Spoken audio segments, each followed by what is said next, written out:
భవిష్యత్తులో ఇంధనం కోసం పెద్దగా ఖర్చు చేయాల్సిన పని లేకుండా దూసుకుపోయే రాకెట్లు తయారు కాబోతున్నాయి. ఈ విధానంలో తయారయ్యే రాకెట్ల ప్రయోగాలు మరింత సులభతరం కానున్నాయి. కారు చవకగా రాకెట్లు అంతరిక్షానికి చేరే ఈ విధానాన్ని జపాన్ సైంటిస్టులు ఇప్పటికే కనిపెట్టారు. ఈ రాకెట్లు మైక్రోవేవ్ పవర్ ద్వారా నడుస్తాయంటున్నారు పరిశోధకులు. ఇందులో భాగంగా ఓ డ్రోన్ ప్రాజెక్ట్ ను నిర్వహించి విజయం సాధించారు. దీంతో మరికొంత కాలంలోనే ఈ తరహా రాకెట్ ప్రయోగం సాధ్యమేనని తేలిపోయింది.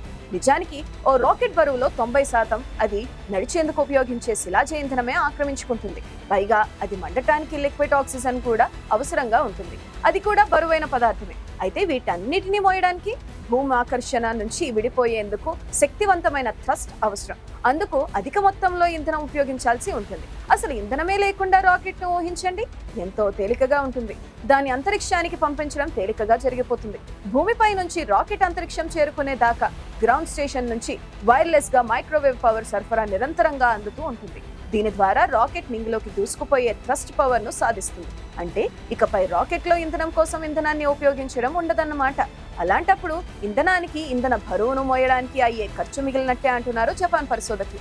అయితే ఈ టెక్నాలజీ రాకెట్లకు ఉపయోగించేందుకు ముందు మరెన్నో ప్రయోగాలు జరగాల్సి ఉంది. ఇప్పుడు తాజాగా నిర్వహించిన డ్రోన్ విషయంలో జపాన్ రీసెర్చర్లు పూర్తిగా మైక్రోవేవ్ ను ఉపయోగించి గాల్లో లేచేలా చేశారు. ఇదే విధానం రేపటి తరం రాకెట్లకు అలాగే విమానాలకు కూడా ఉపయోగించేందుకు బాటలు పడనున్నాయి. ఈ సరికొత్త విషయానికి సంబంధించిన నివేదికను స్పేస్ క్రాఫ్ట్ అండ్ రాకెట్ జర్నల్లో ప్రచురించారు. అంటే మరికొద్ది కాలంలోనే మైక్రోవేవ్ తరంగాలు సాంప్రదాయేతర ఇంధనంగా మారనున్నాయి. మైక్రోవేవ్ అంటే ఒక రకమైన ఎలక్ట్రోమాగ్నెటిక్ రేడియేషన్ అని మనకు తెలుసు. అవి అపారమైన శక్తిని కలిగి ఉంటాయి. వాటిని ఎలక్ట్రిసిటీగా కన్వర్ట్ చేయడమే ఇప్పుడు శాస్త్రజ్ఞులు తమ ప్రయోగంలో చేశారు. మైక్రోవేవ్స్ ని ఓ తరంగంగా మార్చి డ్రోన్ ను సక్సెస్ఫుల్ గా గాలిలోకి ఎగిరేలా చేశారు. వారు చేసిన ప్రయోగం చాలా ఆసక్తికరంగా ఉంటుంది. డ్రోన్ ఎక్స్పెరిమెంట్ లో మైక్రోవేవ్ పవర్ నేలపై ఏర్పాటు చేసిన ఓ యాంటీనా ద్వారా డ్రోన్ కి ప్రసారం అవుతుంది. డ్రోన్ లో ఏర్పాటు చేసిన రెక్టిఫైయర్ లేదా రిసీవర్ ఈ రేడియో ఫ్రీక్వెన్సీని డీసీ కరెంట్ గా మారుస్తుంది. ఈ డీసీ పవర్ డ్రోన్ కు ఉండే మోటార్లను నడిచేలా చేస్తుంది. సింపుల్ గా చెప్పాలంటే అక్కడ జరుగుతున్నది అదే. దీన్నే వారు రెక్టినా అని అంటున్నారు.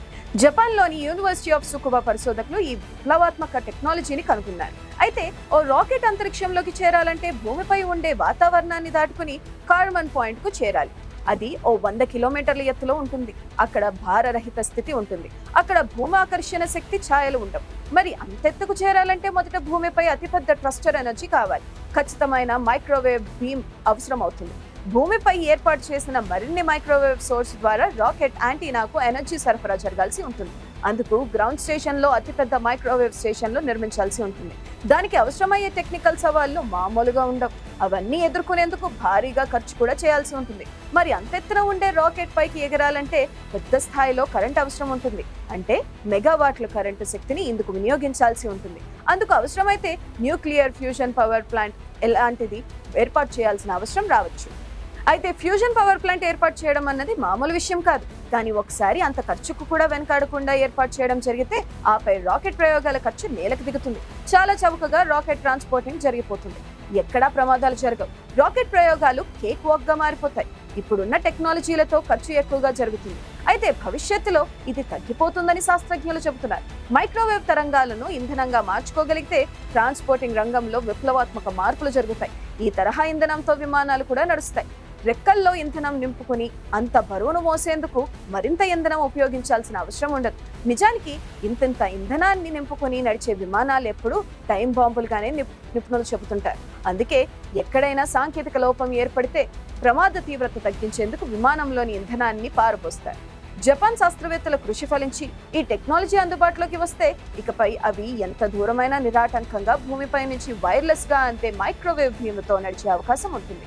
ఒక్క విమానాలే కాదు, భూమిపై నడిచే అన్ని వాహనాలకు అసలు శిలాజ ఇంధనాల అవసరమే ఉండదు. దాంతో కాలుష్యాలు కూడా పూర్తిగా తగ్గిపోతాయి. ఇంధనం మండించాల్సిన అవసరమే లేనప్పుడు పర్యావరణ కాలుష్యాలు అసలే ఉండవు. ఒక రకంగా ఇదో గ్రీన్ రెవల్యూషన్ అయ్యే అవకాశం ఉంది. అయితే మనం ముందు చెప్పుకున్నట్టుగా ఈ తతంగం పూర్తి కావడానికి భారీగా ఖర్చు, సుదీర్ఘ సమయం పట్టే అవకాశం ఉంది. మైక్రోవేవ్ విధానం గురించి దశాబ్దాల క్రితమే శాస్త్రజ్ఞులు ప్రయోగాలు చేశారు. ఇంకా చూస్తూనే ఉన్నారు. అవి సక్సెస్ అయితే ఇప్పుడు మనం సెల్ ఫోన్ సాయంతో నెట్వర్క్ సిగ్నల్ అందుకున్నట్లే భవిష్యత్తులో వాహనాలు, పరికరాలన్నీ వైర్ లేకుండా వైర్లెస్ పవర్ ను అందుకు నడిచేందుకు వీలుంటుంది. అప్పుడు ఈ వ్యయ ప్రయాసాలన్నీ దూరం అవుతాయి. చాలా తక్కువ ఖర్చుతో పనులు జరిగిపోయే అవకాశం ఉంటుంది.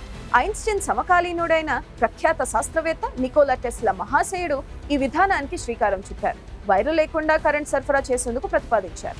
ఊరూరా టవర్లు పెట్టి సెల్ ఫోన్ తో కనెక్ట్ అయ్యేటట్టుగానే ఇంటింటికి కరెంటు కూడా సరఫరా చేయొచ్చని అన్నారు. కానీ అప్పట్లో ఆయన మాటలను ఎవరూ విశ్వసించలేదు. తోటి శాస్త్రవేత్తలు నికోలా టెస్లాను ఎదగనీయలేదు. 1899లో టెస్లా కొలరాడోలోని ఒక ప్రయోగశాల నుండి ఈ అంశానికి సంబంధించిన అనేక ప్రయోగాలు చేశారు. తీగలు లేకుండా కరెంట్ పంపవచ్చని అందరి ముందు ప్రదర్శించారు. అయితే 1905లో టెస్లా దాన్ని పెద్ద ఎత్తున ప్రదర్శించేందుకు వైర్లెస్ కమ్యూనికేషన్ టవర్ ను నిర్మించేందుకు ప్రయత్నించారు. కానీ అందుకు అప్పటి ప్రభుత్వం అంగీకరించలేదు. ఆ తర్వాత కాలంలో ఆయన ఆలోచనలు అనేక ఇతర అంశాలు కాలగర్భంలో కలిసిపోయాయి. టెస్లా జనవరి 7, 1943న న్యూయార్క్ నగరంలో మరణించారు. సెర్బియాలోని బెల్గ్రేడ్లో నికోలా టెస్లా మ్యూజియం ఏర్పాటు చేశారు. ఆయన చేసిన ప్రయోగాల వల్ల తమ ప్రయోజనాలు దెబ్బతింటాయని పారిశ్రామికవేత్తలు భావించారు. తాము తయారు చేసే కరెంట్ పరికరాలు, టవర్లు, కేబుల్స్ నిరుపయోగంగా మారతాయని భయపడ్డారు. దాంతో వారంతా టెస్లాకు వ్యతిరేకంగా ప్రచారం చేశారు. ఒకవేళ టెస్లా ప్రయోగం సక్సెస్ చేసి తన పరిశోధనలను పేటెంట్ చేసుకుని ఉంటే మనకు ఎప్పుడో మైక్రోవేవ్ పవర్ అందుబాటులోకి వచ్చి ఉండేది. మానవాళికి ఎంతో ప్రయోజనం కలిగి ఉండేది. కానీ ఆయన ఆలోచనలు ఇప్పుడు నిజం కానున్నాయి. ఇప్పటికే మొబైల్ ఫోన్ను వైర్లు లేకుండా ఛార్జింగ్ చేసే విధానాన్ని దక్షిణ కొరియా కనిపెట్టింది. ఆ దేశంలోని శాస్త్రవేత్తలు ఈ రకమైన వైర్లెస్ ఛార్జింగ్ అందుబాటులోకి తెచ్చారు. మార్కెట్లో ఇలా మొబైల్ వైర్లెస్ ఛార్జింగ్ అన్నది సాధారణమైన విషయంగా మారిపోయింది. సరిగ్గా ఇదే విధానాన్ని ఇప్పుడు రాకెట్లకు, విమానాలు, రైళ్లకు, ఇతర వాహనాలకు అందుబాటులోకి వస్తే మాత్రం అదో అద్భుతమనే చెప్పాలి. మరి ఆ రోజు త్వరలోనే వస్తుందని, రావాలని కోరుకుందాం.